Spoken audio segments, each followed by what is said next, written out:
भारताच्या लोकशाहीत गेल्या काही वर्षात एक नवा ट्रेंड स्पष्टपणे दिसू लागला आहे. पूर्वी राजकीय संघर्ष संसदेत, विधानसभेत, रस्त्यावर किंवा जनतेच्या न्यायालयात लढले जात होते. पण आता जवळपास प्रत्येक मोठा राजकीय वाद, धोरणात्मक निर्णय, आंदोलन, नियुक्ती, निवडणूक प्रक्रिया किंवा सरकारी निर्णय थेट उच्च न्यायालय किंवा सर्वोच्च न्यायालयाच्या दारात पोहोचत आहे. प्रश्न असा आहे की हा लोकशाहीचा विकास आहे की लोकशाहीतील इतर संस्थांवरील विश्वास कमी झाल्याचं लक्षण. नमस्कार, मी अनुष्का आणि तुम्ही पाहताय राज्य लोकतंत्र. केवळ 2026 मधील काही महिन्यांकडे पाहिलं तरी हे चित्र स्पष्ट दिसतं. जुलै 2026 मध्ये विद्यार्थ्यांच्या आंदोलनाशी संबंधित गुन्हे मागे घेण्याच्या शक्यतेविरोधात सर्वोच्च न्यायालयात याचिका दाखल झाली. याचिकाकर्त्यांचा दावा होता की आंदोलनामधील गुन्हे राजकीय तडजोडीच्या आधारावर मागे घेतले गेले, तर भविष्यात अशा आंदोलनांना चुकीचा संदेश दिला जाईल. या प्रकरणाचा सर्वोच्च न्यायालयाने केंद्र सरकार आणि राज्यांच्या भूमिकेबाबत महत्त्वाचे प्रश्न उपस्थित केले. याच काळात निवडणूक आयोगाच्या कार्यपद्धती, मतदार यादीच्या विशेष पुनरावलोकन प्रक्रियेसंबंधी अनेक याचिका सर्वोच्च न्यायालयात दाखल झाल्या. विरोधी पक्षांनी निवडणूक प्रक्रियेतील पारदर्शकतेवर प्रश्न उपस्थित केले, तर सरकारने ही प्रक्रिया कायदेशीर असल्याचा दावा केला.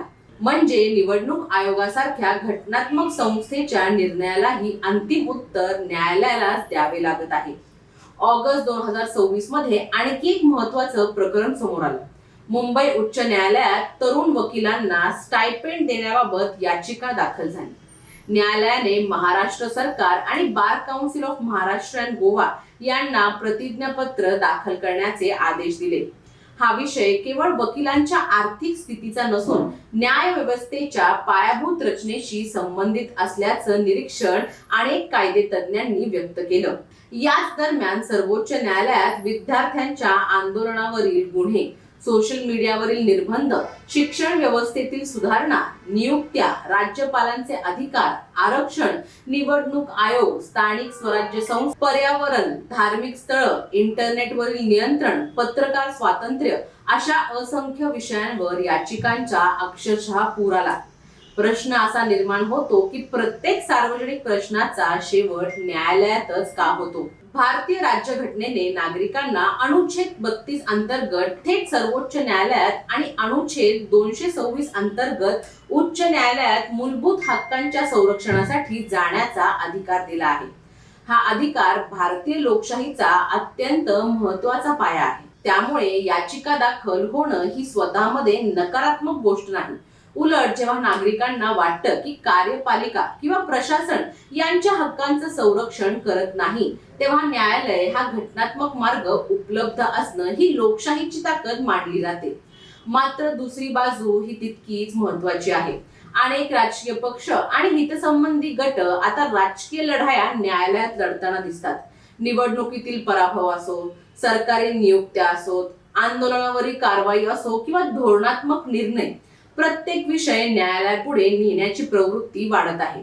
यामुळे न्यायालयांवरील प्रकरणांचा भार सातत्याने वाढत आहे. राष्ट्रीय न्यायिक डेटा ग्रीडच्या आकडेवारीनुसार देशभरातील न्यायालयांमध्ये प्रलंबित खटल्यांची संख्या 5 कोटींहून अधिक आहे. त्यापैकी लाखो प्रकरणं उच्च न्यायालयांमध्ये आणि हजारो प्रकरणं सर्वोच्च न्यायालयात प्रलंबित आहेत. अशा परिस्थितीत प्रत्येक राजकीय प्रश्न न्यायालयात गेल्यास सामान्य नागरिकांच्या दिवाणी आणि फौजदारी प्रकरणांच्या सुनावणीवर त्याचा परिणाम होण्याची शक्यता काय, हा देखील आजच्या चर्चेचा एक विषय आहे. याचिकांची वाढ ही केवळ न्यायालयांवरील विश्वासाचं प्रतीक आहे का, की संसद, कार्यपालिका, निवडणूक आयोग, चौकशी संस्था आणि इतर घटनात्मक यंत्रणांबद्दल समाजात निर्माण झालेल्या अविश्वासाचंही एक लक्षण आहे?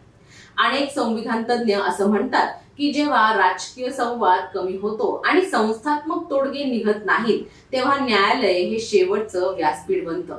परंतु प्रत्येक धोरणात्मक निर्णय न्यायालयानेच ठरवावा अशी अपेक्षा ठेवली गेली तर सत्ता विभाजनाच्या तत्वावरही प्रश्न निर्माण होऊ शकतात. आज भारत एका महत्त्वाच्या टप्प्यावर उभा आहे. न्यायालय लोकशाहीचं संरक्षण आहे, परंतु लोकशाहीतील प्रत्येक प्रश्नाचं उत्तर न्यायालयानंच द्यावं का? संसद, विधानमंडळ, स्वायत्तता संस्था आणि राजकीय व्यवस्था यांची जबाबदारी काहीच नाही.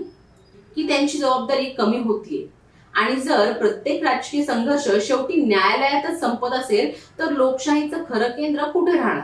जनतेत, संसदेत की न्यायालयात? या प्रश्नांची उत्तरं सोपी नाहीत, परंतु एक गोष्ट निश्चित आहे, भारतामध्ये सार्वजनिक हित याचिका, रीट याचिका आणि घटनात्मक आव्हानांची वाढ ही केवळ न्याय व्यवस्थेची गोष्ट राहिलेली नाही, ही लोकशाहीच्या बदलत्या स्वरूपाची एक मोठी कहाणी आहे. त्या कहाणीचं विश्लेषण करताना विविध दृष्टिकोन, घटनात्मक तत्व आणि पडताळून पाहता येणारी तथ्य यांचा समतोल राखणं आवश्यक आहे. तुम्हाला याबद्दल काय वाटतं आम्हाला कमेंट्स मध्ये नक्की कळवा. व्हिडिओ आवडला असेल तर लाईक करा, शेअर करा आणि चॅनलला सबस्क्राईब करायला विसरू नका. धन्यवाद. दैनिक राज्य लोकतंत्र.